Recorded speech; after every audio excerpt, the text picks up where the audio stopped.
જય શ્રી કૃષ્ણ. સ્કંદ 1 ભાગવત રહસ્ય 46. પરમાત્મા જેને પોતાનો ગણે છે તેને જ પોતાનું સ્વરૂપ બતાવે છે. પ્રભુએ પોતાનું નામ પ્રગટ રાખ્યું છે પણ પોતાનું સ્વરૂપ છુપાવ્યું છે. જ્યારે લાડીલા ભક્તો પરમાત્માની બહુ ભક્તિ કરી ભગવાનને લાડ લડાવે ત્યારે જ પરમાત્મા પોતાનું સ્વરૂપ બતાવે છે. અરે સામાન્ય જીવ પણ જ્યાં પ્રેમ ન હોય ત્યાં પોતાની વસ્તુ છુપાવે છે. અજાણ્યા અને પારકાના સામે તિજોરી પણ ખોલતો નથી. જેના તરફ થોડો પ્રેમ હોય તો વગર કહ્યે બધું બતાવે છે અને જો અતિશય પ્રેમ હોય તો તિજોરીની ચાવી પણ આપી દે છે.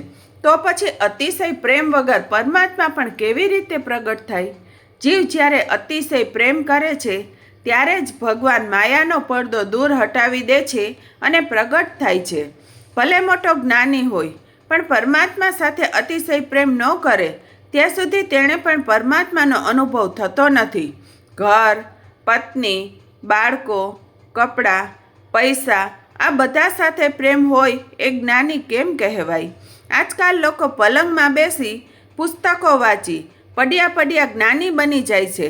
તેમને સત્સંગ ગુરુની જરૂર પડતી નથી, બ્રહ્મચર્ય પાળવાની જરૂર પડતી નથી, કૃષ્ણ લીલાના જ્ઞાનની જરૂર પડતી નથી. આવા પુસ્તકીય જ્ઞાન સાથે માનવી અશાંત છે, કારણ માત્ર જ્ઞાન પણ સાચું નથી અને પરમાત્મા પ્રત્યે પ્રેમ પણ ક્યાં છે? જ્ઞાનની શોભા પ્રેમથી છે, ભક્તિથી છે. જો સર્વમાં ભગવત ભાવ ન જાગે તો તે જ્ઞાન શું કામનું? જ્ઞાની થવું કઠણ નથી, પ્રભુ પ્રેમી થવું કઠણ છે. પ્રભુમાં વિશ્વાસ રાખો, પ્રભુને યાદ રાખો. જે પરમાત્મા સાથે પ્રેમ કરે છે તેની ચિંતા પરમાત્મા કરે છે. જગત સાથે કરેલો પ્રેમ પરિણામમાં રડાવે છે. જીવ પાસે ઈશ્વર બીજું કંઈ માગતા નથી, ફક્ત પ્રેમ માગે છે. કળિયુગના મનુષ્યને સમયસર ગરમ પાણી કે ગરમ ચા ન મળે તો તે મગજ ગુમાવી બેસે છે. એવો મનુષ્ય યોગ શું સિદ્ધ કરી શકવાનો છે? જેની ભોગમાં આસક્તિ છે તેનું શરીર સારું નથી, રોગી બને છે. જેની દ્રવ્યમાં આસક્તિ છે તેનું મન સારું રહેતું નથી, મન અશાંત રહે છે. આવા મનુષ્યોને યોગ સિદ્ધ થતો નથી. ચિત્તવૃત્તિના નિરોધને યોગ કહે છે. તેને સૂત્ર કરવો મુશ્કેલ છે.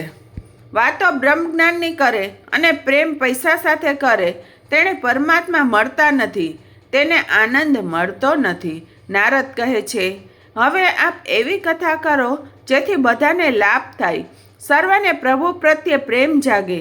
એવું પ્રેમશાસ્ત્ર બનાવો કે સહુ કૃષ્ણ પ્રેમમાં પાગલ બને. કથા શ્રવણ કરનારને કનૈયો લાલો વાહલો લાગે અને સંસાર તરફ સૂગ આવે. અને આવી કથા કરશો તો જ તમને શાંતિ મળશે. વ્યાસજીએ પણ જ્યાં સુધી ભાગવત શાસ્ત્ર જ્યાં સુધી રચના ન કરી ત્યાં સુધી તેમને શાંતિ મળતી નથી. બધા કર્મની આસક્તિ છોડી શકતા નથી, પરંતુ પ્રભુમાં પ્રેમ જાગે તો ધીરે ધીરે સંસારનો મોહ ઓછો થાય છે. પ્રભુમાં પ્રેમ હોય તો સંસાર અને પરમાર્થ બંનેમાં સફળતા મળે છે. નારદ કહે છે, કળિયુગમાં મનુષ્યોને ઉદ્ધાર અન્ય કોઈ સાધનોથી થશે નહીં, ફક્ત કૃષ્ણ કીર્તન અને કૃષ્ણ સ્મરણથી જ થશે. પરમાત્માની લીલા કથાનું વર્ણન આપ અતિ પ્રેમપૂર્વક કરો. આપ તો જ્ઞાની છો. મહારાજ, આપને વધુ શું કહું? હું મારી જ કથા આપને કહું છું. હું કેવો હતો અને કેવો થયો. વ્યાસજીની ખાતરી માટે નારદજી પોતાનો જ દાખલો આપે છે. પોતાના પૂર્વજન્મની કથા સંભળાવે છે. કથા શ્રવણ અને સત્સંગનું ફળ બતાવે છે. હું દાસી પુત્ર હતો, મને આચાર વિચારનું ભાન હતું નહીં, પણ મેં 4 મહિના કનૈયાની કથા સાંભળી, મને સત્સંગ થયો, મારું જીવન સુધરી દિવ્ય બન્યું અને દાસી પુત્રમાંથી દેવર્ષિ બન્યો. આ પ્રભાવ સત્સંગનો છે, કૃષ્ણ કથાનો છે. આ બધી કૃપા મારા ગુરુની છે. મને કોઈ માન આપે ત્યારે મને મારા ગુરુ યાદ આવે છે.